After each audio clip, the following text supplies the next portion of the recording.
go. Oh. Melee attack from the overworld there. And you couldn't do that before, right?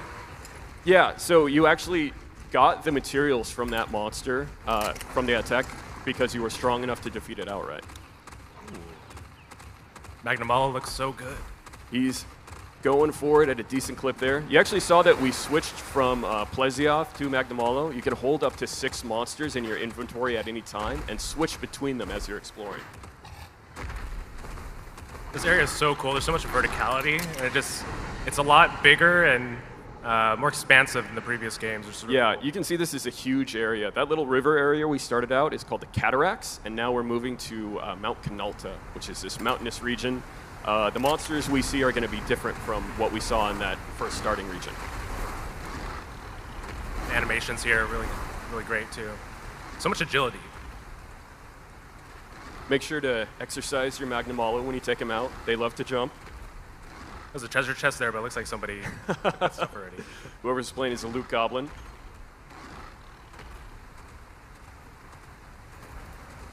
Oh, Devil Joe, Angry Pickle alert. That's my favorite monster. We don't want any smoke, so we're just going to get out of there. Yeah. Ah!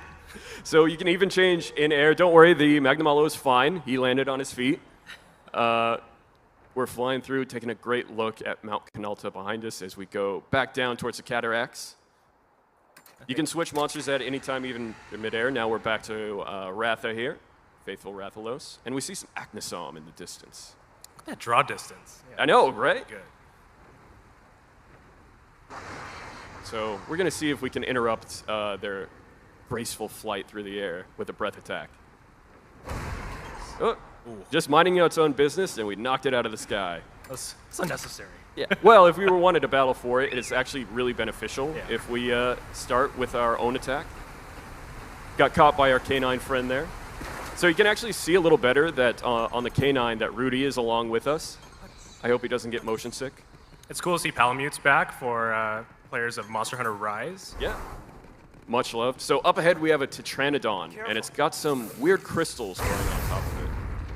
This is actually called a feral monster, and feral monsters are really tough, so we have a hard fight ahead of us. So Cowboy, you're actually really familiar with the Monster Hunter Story series, right? Do you want to explain how the combat works really quickly? Yeah, so we have, in a sense, it's almost like a rock, paper, scissors type system going on in stories. You have power attacks, technique attacks, and then speed attacks.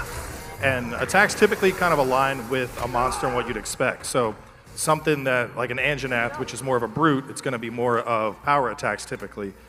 And in general, the idea is when you're going up against a monster, you want to try and predict what they're going to do until you learn those various movesets. On top of that, monsters will also mix things up mid-fight, so a monster may start with brute attacks, and you'll actually see that in a little bit with the Tetranodon here, but it'll change up its form and go for something else. So it keeps you on your toes, but as long as you are matching the appropriate attack style, you end up getting advantages in battle. So you get to take additional actions, your meters build up faster, you get up to your ultimate, which is like your kinship gauge. It's this gauge you build from riding your monsters, and then you get to execute like super cool, flashy attacks. So there's a fair amount of depth going on here, and then on top of that, you'll also notice our hunters are using weapons. And even though you don't control the weapon directly the way you would in the main Monster Hunter franchise, different weapons also have different advantages, such as bow having pierce or hammers having blunt, things along those lines. Yeah, well put. So this is actually a feral monster, which is much tougher than the usual monsters we'll see or encounter. And you can see it just did a feral attack, which did a bunch of damage to the party and put blast blight on a couple of members. So the crystal on top of its head is actually called Blightstone. And when we attacked it normally, we got hit with damage reflected back at us. But now it's altered its form. So not only will its attack type change, but it might be the time to attack that Blast Blight crystal and not get hit with backlash damage. That's going to be me after the show. As I gouge myself on pizza. So we're switching weapons here, right? Yeah, so they're also attack type damages. So with the longsword, we had slash, and now we're going to change to the longbow for pierce damage because it does more to the Tetranodon's head, and we really want to break that crystal. There you see, we just won that head-on-head because we correctly predicted which attack type to use. We didn't take any damage, and the Tetranodon took extra damage. Although we still had the Blast Blight effect on us, and that ended us taking one of our hearts. Now our kinship gauge was full, so we actually hopped on our canine companion friend here. We're going to do our special kinship move. These are always so cool. There's so many unique kinship attacks with really awesome animations. Usually ends in some sort of crazy explosion. There's that crazy explosion. Yeah. I don't remember that move in Rise. Where does my Paolumu use that? It still got plenty of health though, but it did do a lot of damage to its Wyvern Soul gauge, and you saw that since we depleted it, it staggered, and now it loses its turn. And we're switching monsters. Now we're switching monsters, which you can do at any time during a battle. Since our kinship gauge was empty, it's a perfect time to switch to a new monster, start building up those attacks. Ray Dow is going to use his elemental advantage against Tetranodon. I think players of Monster Hunter Wilds know that attack that we just saw from Ray Dow, maybe on the opposite end of it, unfortunately. Many players carded to that attack, me being one of them. I think a big thing is just looking at how the UI has evolved between the franchises. Like, for those that have played the first and second game, you'll probably notice that there's a lot more going on. You have more flexibility than ever before in terms of seeing the damage types and even seeing that wheel of, you know, strength beat technique, technique beat speed, speed beat strength. It's all very integrated and just upfront, keeping the player informed as they go through the battles now. Absolutely. I think it flows really well, too. It's a lot easy to, once you learn the systems, it's easy to pick up. So you actually saw that we broke the Blightstone affected part of its head. So now that feral attack is going to be much, much weaker. Oof. It is still a feral monster, though, and it's really tough. And you see it knocked a bunch of our party members down. Well, we saw the type advantage there, too, because Anjanath is a fire-aligned monster, and we saw that water attack. You could see it had that weak effect there. So exactly. on top of the advantages of like playing to the strength of the monster, you obviously want to tie up the right elements if you have access to them as well. 100%. And here you see Angie is hopping on her Anjanath. I think we're going to choose an item to buff her up a little bit. Oh, and we're actually switching to our hunting horn. Power up ourselves and our friends.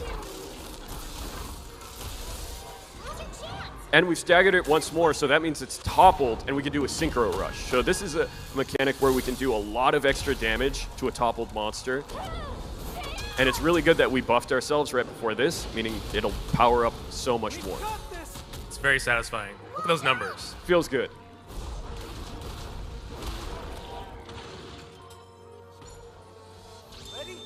And now we're going to hop on Ray Dow. Almost there. Giving Eleanor an extra heart, making sure she doesn't tank the battle. There was a feral attack, and you saw it was much weaker. A lot easier to deal with. But it's cool, right, that there's some challenge in this fight. There's a lot of strategy and depth. It's not like this monster is just, you know, one hit and then it's out and it's just a filler battle. Like, there is a lot that you have to focus on here. Absolutely. Here's Eleanor's kinship skill with Angie.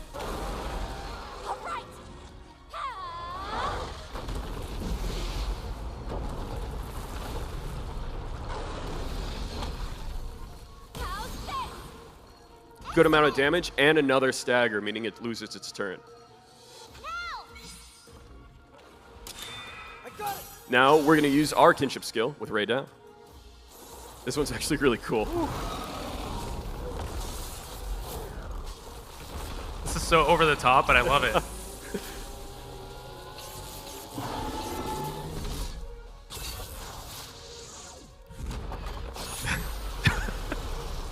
That railgun attack, been carded to it so many times. And because Tetranodon is weak to thunder, that's enough to knock it down, and the frail monster's been defeated. We got an S rank. Yep. That'll wrap up.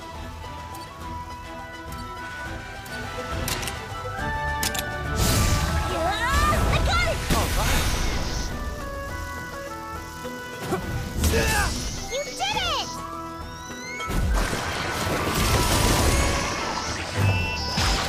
Are you okay?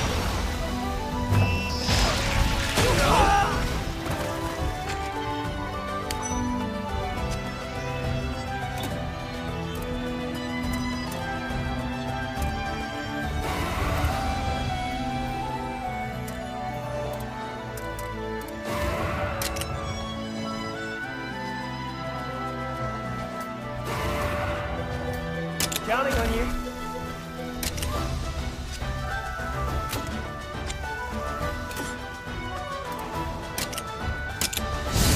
I'll take it!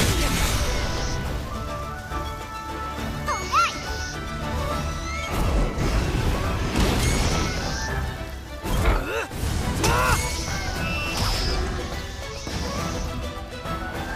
Keep it up!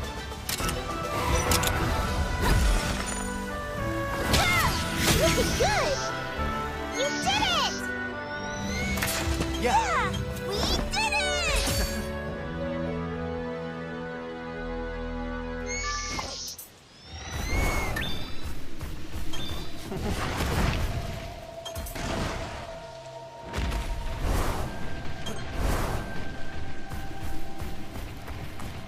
What?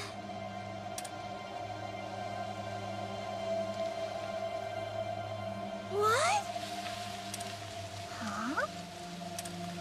Let's see. Hey.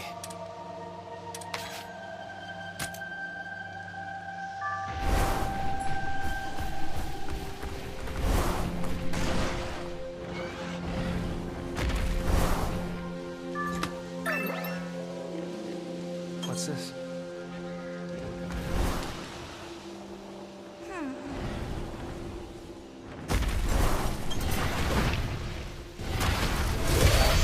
We've got the upper hand!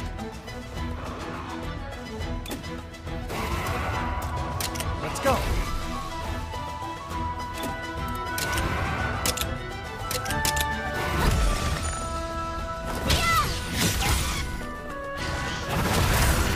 Alright! Focus! You did it!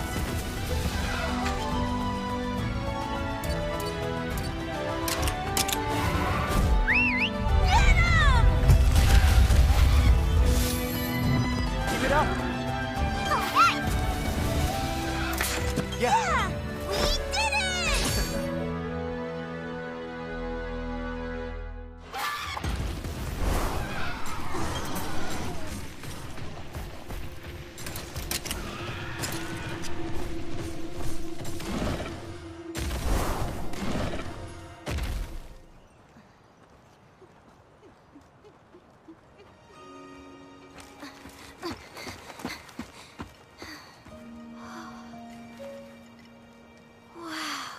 I'd heard the stories, but this is something else. It really does look like a giant egg. Well, they do call it egg quartz for a reason.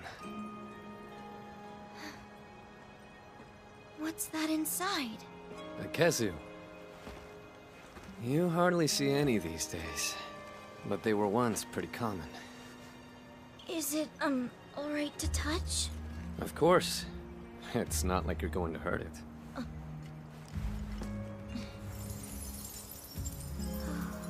The first egg quartz was discovered around 200 years ago. After that, however, there were no other discoveries until 10 years ago, when people started finding egg quartz everywhere. I wonder what changed. No one knows. There's no rhyme or reason to where egg quartz appears, or what monsters it encases. With that said, I think getting to the bottom of the encroachment is our duty as rangers. Unraveling the world's greatest mysteries? Man, the Rangers are so cool! This is when most rookies get cold feet. Courage is commendable, but safety comes first. No matter what happens, don't forget that! I'll take that to heart, sir. Sir? That's not bad.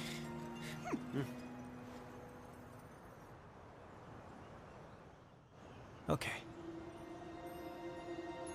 Yes.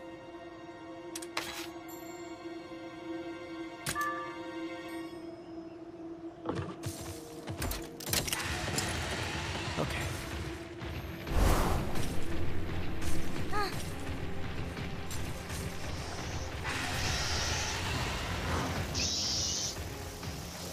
Oh.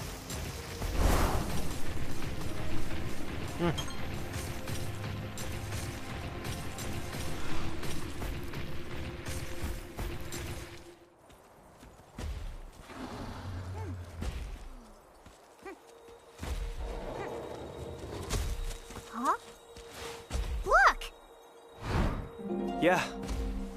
Monster eggs.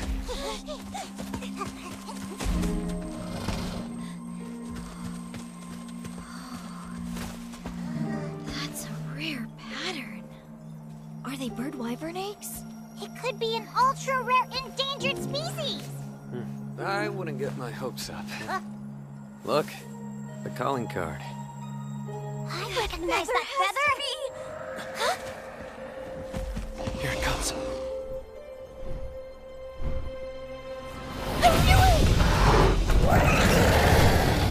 Paolumu!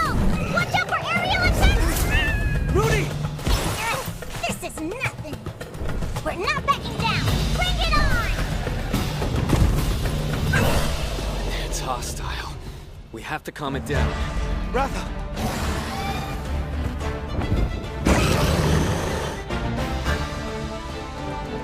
Careful. Yes.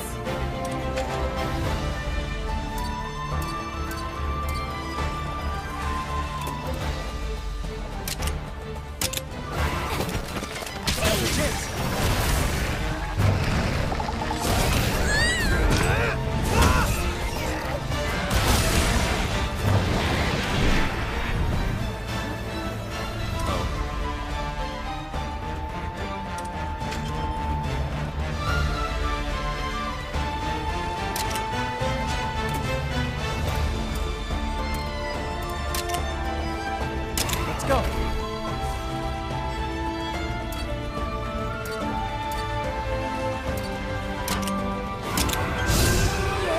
I got it!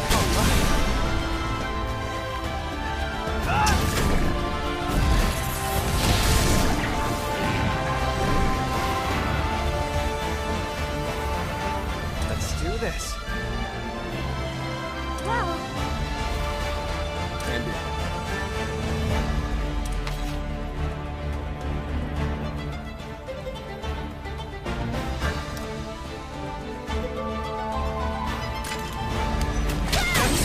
you did it!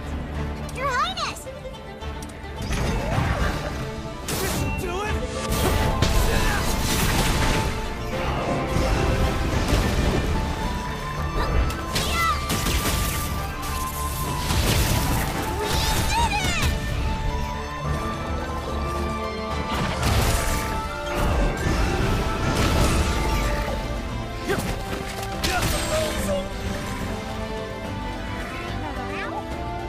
So, listen.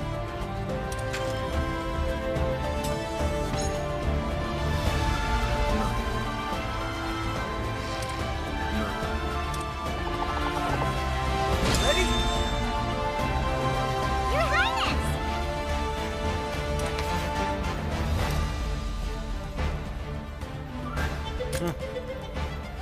Yes. That one's deep.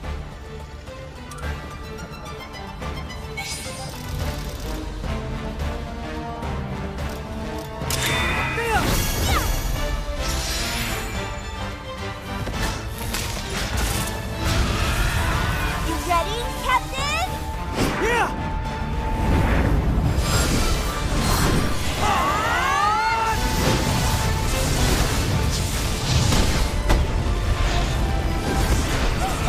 Good job! Full power! We did it! Good work.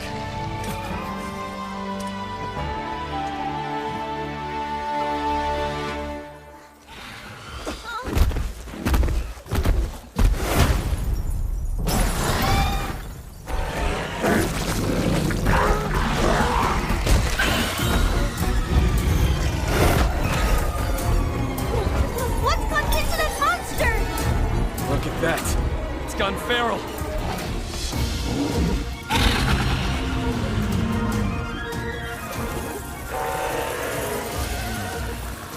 Careful. Let's see.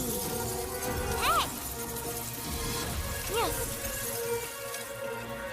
This'll do it! No pushers. What?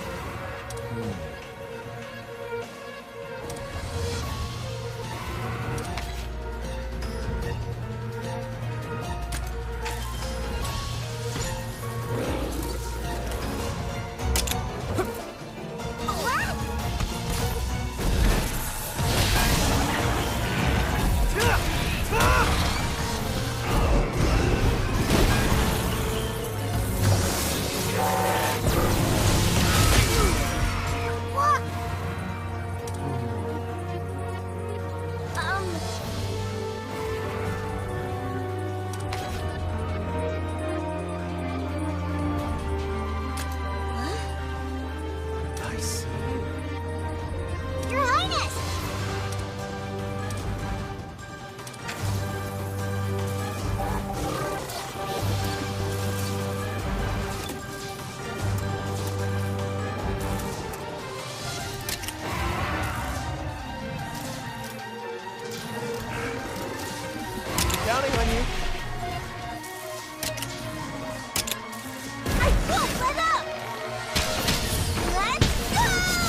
Oh. It's possible. No. Leave it to me. Now!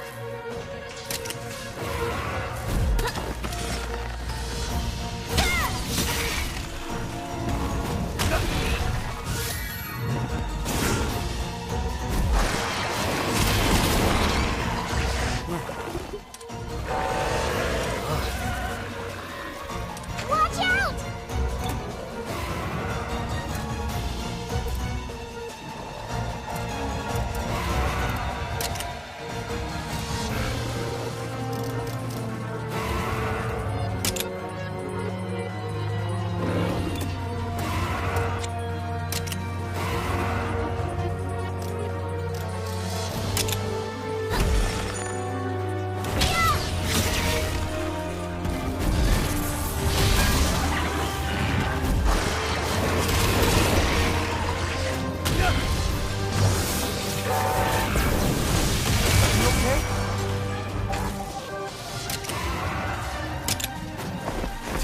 Don't push yourself.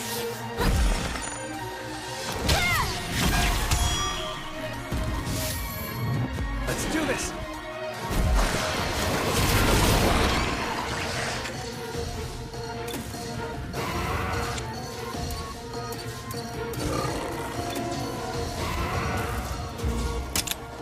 I won't let up!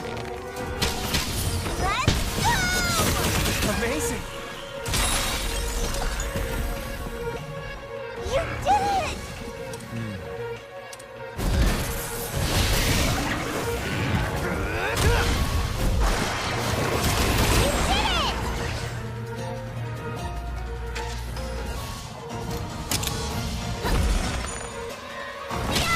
Nice one!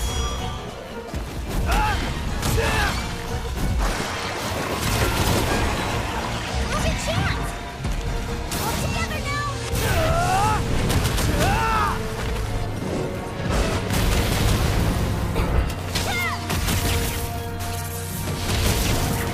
About this!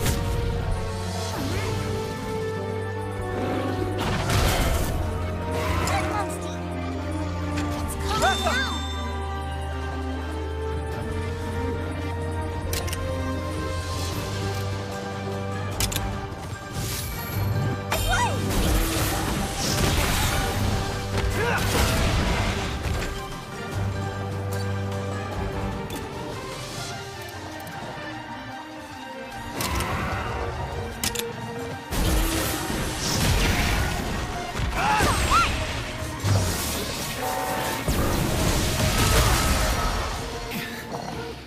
Keep an eye out. You've got this!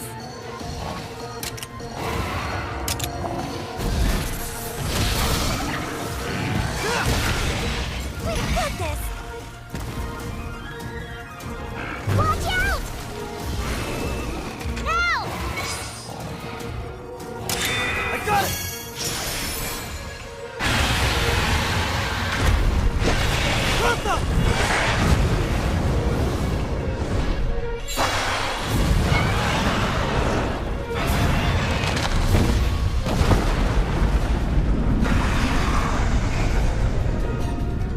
See that? This better work! You did it! Yeah! On to the next! Uh-huh. You alright? Yeah, I'm fine. Thanks to all of you. Thank you, Captain. But all I really did was try to survive. But what was a feral monster doing here of all places? That was really terrifying. Now I understand how one of them could destroy an entire ecosystem. Yeah.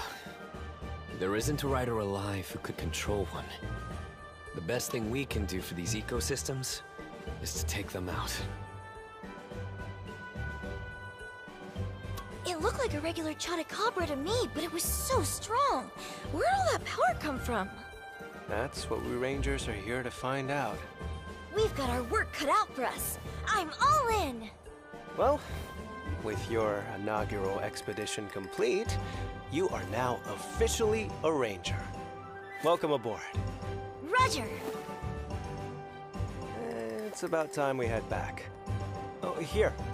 This Paolumu egg belongs to you. To me? You mean it? To commemorate your first day.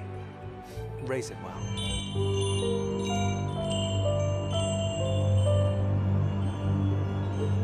Twin monsters are a portent of disaster. Should you wish to oppose this omen, ancient custom dictates that only one may live. She has much to learn, both as royalty and as a rider. Do what you can to help her. In the service of your development, I will go to the end of the world and beyond! The only talk I hear of Lady Amara is as the founder of the Rangers and an intrepid protector of monsters. Me and the Rangers, have nothing but respect for her. Unraveling the world's greatest mysteries? Man, the Rangers are so cool! Look at that! It's gone feral! Got him! For now, I'm in your care, princess. Let's go! All right! I needed to know what she hoped to accomplish. I became a ranger in the hopes I might find out.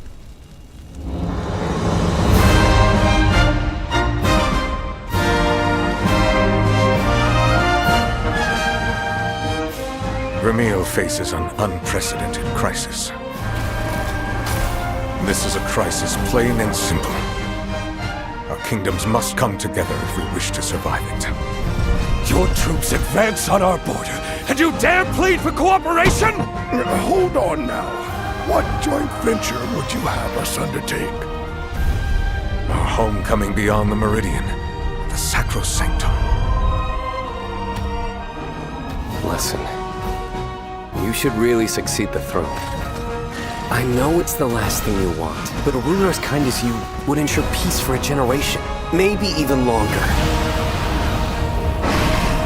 Rathalos! I can't believe they'd bring it here!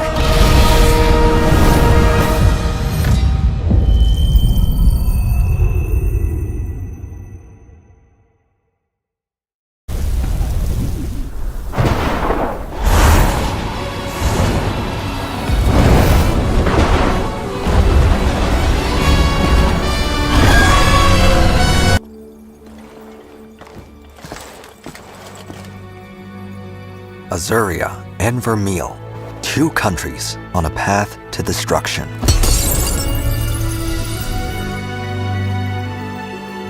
When all hope seems lost, an egg is found. Inside is a Rathalos, a species thought to be extinct. But this quavering light of hope is quickly extinguished, giving way to the darkness of despair.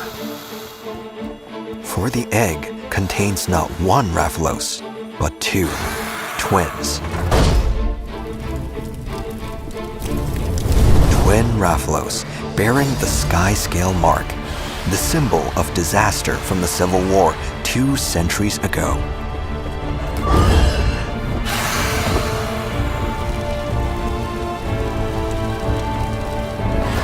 The natural world teeters on the verge of destruction, with countless monster species facing extinction. In the shadow of these dark times, the flames of war rekindle. Two countries. Two Rathalos. A rider and their trusted Rathalos, buffeted by the winds of fate, set out on a journey for the truth.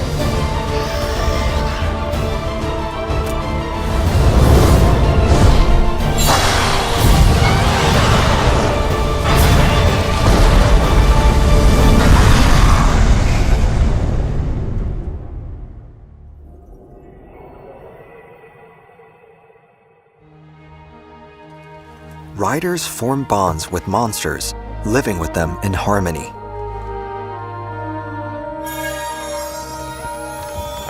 They call these partner monsters monsties.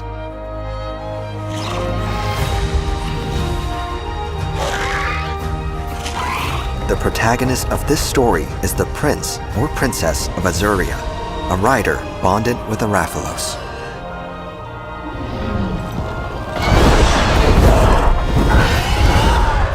In addition, they're the captain of a group called the Rangers. The Rangers' duties include investigating the egg quartz appearing around the region, along with identifying and protecting endangered species in order to restore the environment's balance.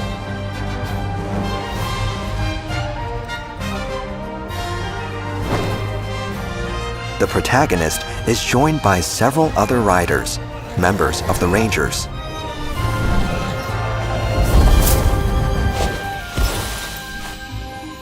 There's Eleanor, the Princess of Vermeil, who's fascinated by the Rangers' activities.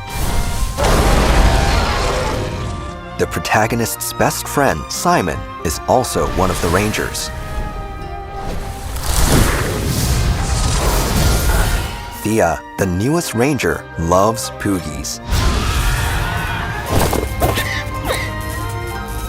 Rudy, one of a long line of royal felines in service to Azuria, is the protagonist's loyal Palico.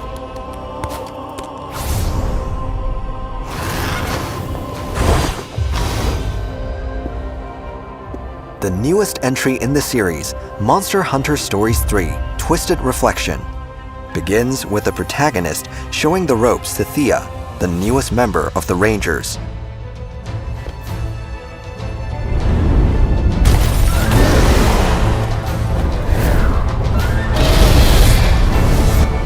Then, spurred on by an incident, they begin to realize they know precious little about the current state of the world, nor humankind's hand in it. Their quest for the truth leads them to cross the northern meridian on a sojourn into forbidden ground.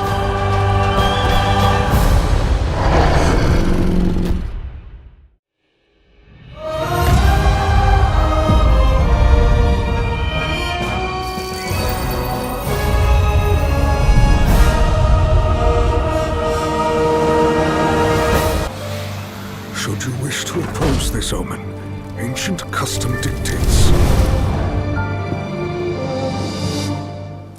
that only one may live. He has much to learn, both as royalty and as a rider. Do what you can to help him. In the service of your development, I will go to the end of the world and beyond! The only talk I hear of Lady Amara is as the founder of the Rangers and an intrepid protector of monsters. Unraveling the world's greatest mysteries? Man, the Rangers are so cool! Look at that! It's gone feral! Got it! I needed to know what she hoped to accomplish. I became a ranger in the hopes I might find out.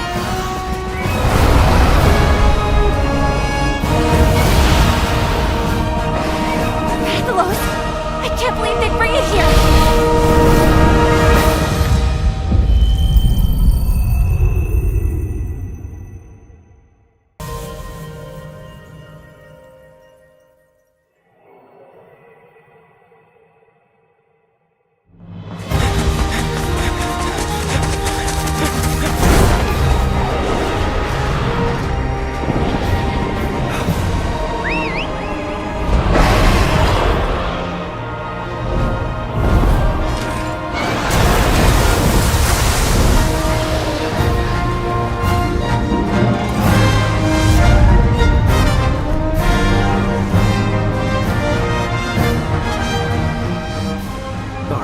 Is proving fatal. The encroachment threatens to drive our people out of house and home. But this divide has brought our two kingdoms to the brink of war. And you are the sole Rathalos rider in Azuria. My people have been driven into a corner, and the point of no return is looming before us. Can't afford not to go. I cross the meridian and keep going. Ratha! won't be for long.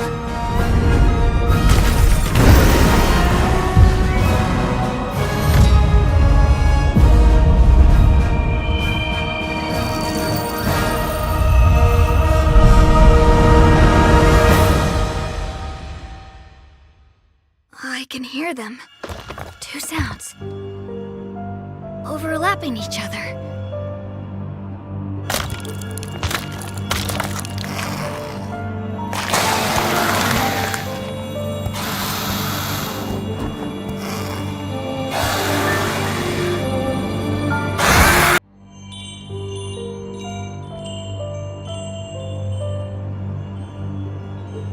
Twin monsters are a portent of disaster. Should you wish to approach this omen, ancient custom dictates that only one may live. He has much to learn, both as royalty and as a rider. Do what you can to help him. In the service of your development, I will go to the end of the world and beyond! The only talk I hear of Lady Amara is as the founder of the Rangers and an intrepid protector of monsters. Me and the Rangers, have nothing but respect for her. Unraveling the world's greatest mysteries? Man, the Rangers are so cool! Look at that! It's gone feral! Got it! For now, I'm in your care, Prince. Let's go! Alright! I needed to know what she hoped to accomplish. I became a ranger in the hopes I might find out.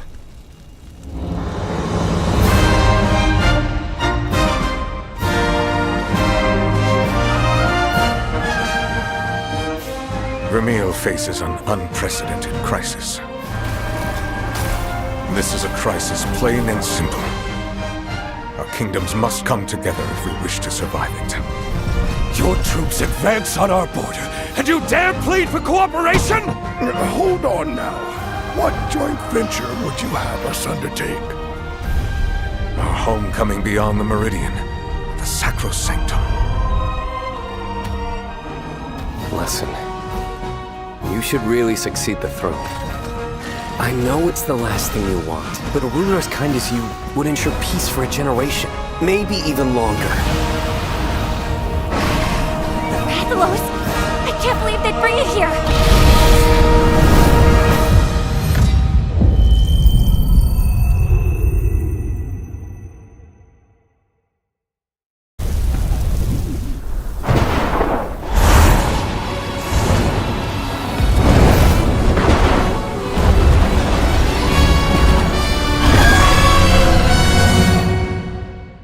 Let's get into it, shall we? So the Ranger Corps. So the Rangers are a group that are entirely new to the Monster Hunter Stories game and the Monster Hunter Stories, the Monster Hunter franchise as a whole. And they differ pretty heavily from the Hunters I think a lot of people are familiar with.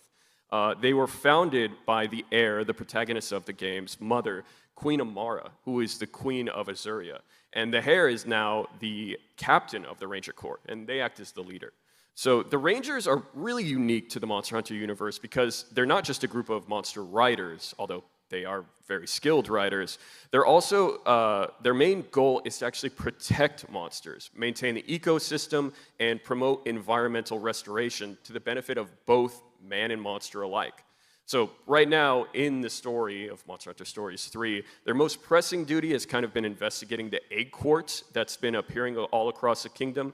It's this phenomenon where this clear crystalline structure will kind of envelop monsters and monster eggs kind of in an instant, just out of nowhere.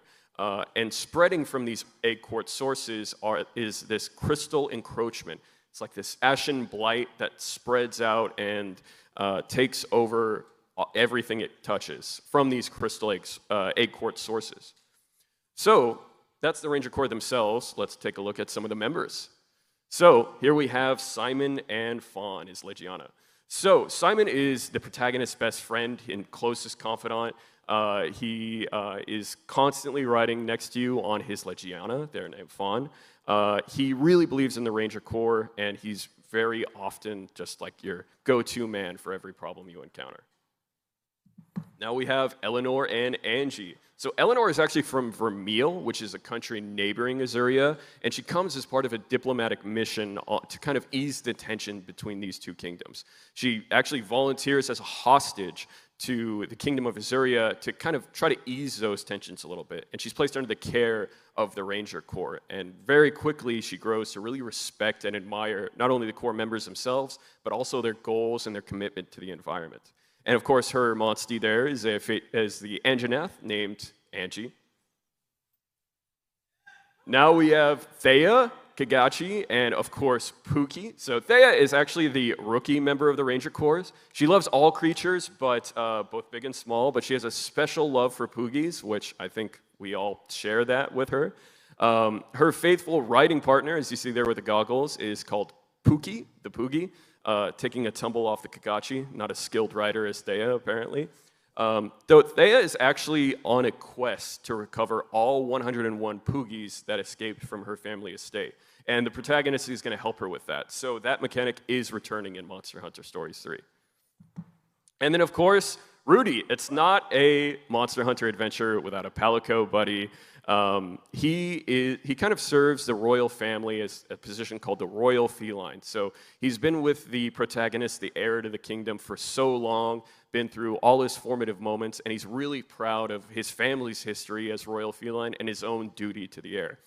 Throughout the story, he gets kind of torn between his duty to his lineage, his country, and the protagonist, the heir to the throne. However, he does eventually decide to join us, regardless of the implications. Rudy doesn't have a monstie, but he is always riding on the protagonist's back. So does that make you his monstie? Let's not think about it.